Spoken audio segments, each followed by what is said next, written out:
Hello welcome to my channel. இன்றைக்கி நம்ம hotel ஸ்டைலில் சிக்கன் 65 எப்படி செய்கிறதுன்னு நம்ம பார்க்க போகிறோம்.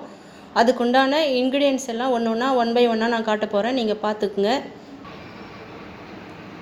நான் 1/2 கிலோ சிக்கன் எடுத்து சுத்தம் பண்ணி கழுவி வச்சுருக்கேன். அது கூட நம்ம என்னென்ன இன்க்ரீடியன்ஸ் ஆட் பண்ணலான்னு இப்போ பார்க்க போகிறோம் ஒன் பை ஒன்னாக. இஞ்சி பூண்டு பேஸ்ட்டு 2 டீஸ்பூன் ஆட் பண்ணுறோம்.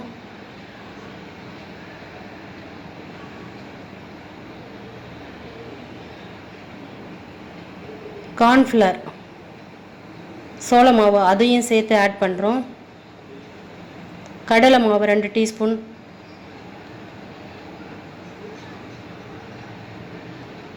சிக்கன் 65 மசாலா அது 1 teaspoon.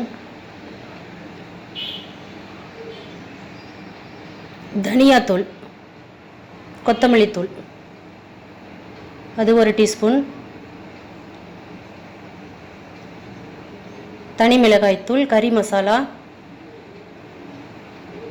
Red chilli, Kashmir chilli. Kashmir chilli வந்து நம்ம அதிகமாகவே சேர்த்துக்கலாம், ஏன்னா அது கலர் கொடுக்கும்.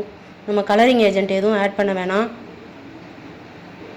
தயிர் 1.5 டீஸ்பூன் இதையும் சேர்த்துக்கலாம். கொஞ்சமாக உப்பு ஆட் பண்ணிக்கிறோம், ஏன்னா சிக்கன் 65ல் உப்பு இருக்கும் ஏற்கனவே. கொத்தமல்லி தழை கட் பண்ணி வச்சுருக்கிறது சேர்த்துக்கலாம். இது கூட 1 டீஸ்பூன் ஆயில் ஆட் பண்ணுறோம். நம்ம முட்டை ஆட் பண்ண போகிறது கிடையாது, அதனால் எண்ணெய் ஆட் பண்ணுறோம் பைண்டிங்க்காக. இதை எல்லாத்தையும் ஒன்றா சேர்த்து பிசைஞ்சு ஒரு 20 நிமிஷம் நம்ம அப்படியே வச்சிடலாம். ஃப்ரிட்ஜில் சேவ் பண்ண வேணாம். நம்ம மூடி போட்டு அப்படியே வந்து ஒரு 20 நிமிஷம் அப்படியே வச்சிடலாம்.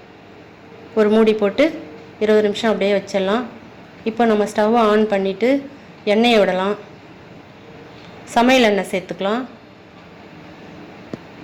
எண்ணெய் சூடாயிடுச்சு. இப்போ நம்ம பிசைஞ்சு வச்சுருக்க அந்த 65 சிக்கன் 65 மசாலாவோட வச்சுருக்கோம் இல்லையா சிக்கனை, அதை நம்ம ஒன்றா தனித்தனியாக போட போகிறோம். தனித்தனியாக மீடியம் ஃப்ளேமில் வச்சு நம்ம போடணும். அப்போ தான் வந்து சிக்கன் வந்து ஹார்டாக இருக்காது, நல்லா ஜூஸியாக நமக்கு கிடைக்கும்.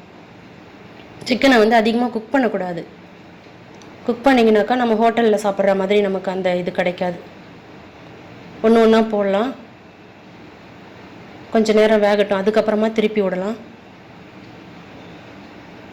ஒன்றா போடுவோம். கொஞ்சம் நேரம் வெயிட் பண்ணிவிட்டு திருப்பி விடுறோம். பாருங்கள், எண்ணெயில் ஒரு மசாலா கூட வந்து தனியாக விழுந்து விழாது. எப்படி நமக்கு கிடச்சிருக்கு பாருங்கள். மீடியம் ஃப்ளேம்லேயே வச்சு குக் பண்ணுங்கள், ரொம்ப நேரம் குக் பண்ணிடாதீங்க. சிக்கன் 65 நீங்கள் கொஞ்சம் கொஞ்சமாக போட்டு பார்த்துட்டு ஒரு டேஸ்ட் பண்ணி பார்த்துட்டு அதுக்கப்புறமா உப்பு காரம் ஏதாவது கம்மியாக இருந்துச்சுன்னா அதை சேர்த்துக்கலாம். ரெடி ஆகிடுச்சு சிக்கன் 65. உங்கள் வீட்டில் இதை ட்ரை பண்ணி பாருங்கள். சமைச்சு பார்த்துட்டு எப்படி இருக்குன்னு சொல்லிவிட்டு எனக்கு கமெண்ட் பாக்ஸில் கமெண்ட் பண்ணுங்கள். லைக் பண்ணுங்கள், ஷேர் பண்ணுங்கள், சப்ஸ்கிரைப் பண்ணுங்கள். ஒரு முக்கியமான விஷயம், சிக்கனை மட்டும் அதிகமாக நம்ம குக் பண்ணக்கூடாது. குக் பண்ணிங்கன்னா அந்த ஹோட்டல் ஸ்டைல் வந்து நமக்கு கிடைக்காது. பார்க்குறதுக்கு எவ்வளோ கிறிஸ்பியாக ஜூஸியாக இருக்குது பாருங்கள். சமைச்சு பாருங்கள். லைக் பண்ணுங்கள், ஷேர் பண்ணுங்கள், சப்ஸ்கிரைப் பண்ணுங்கள்.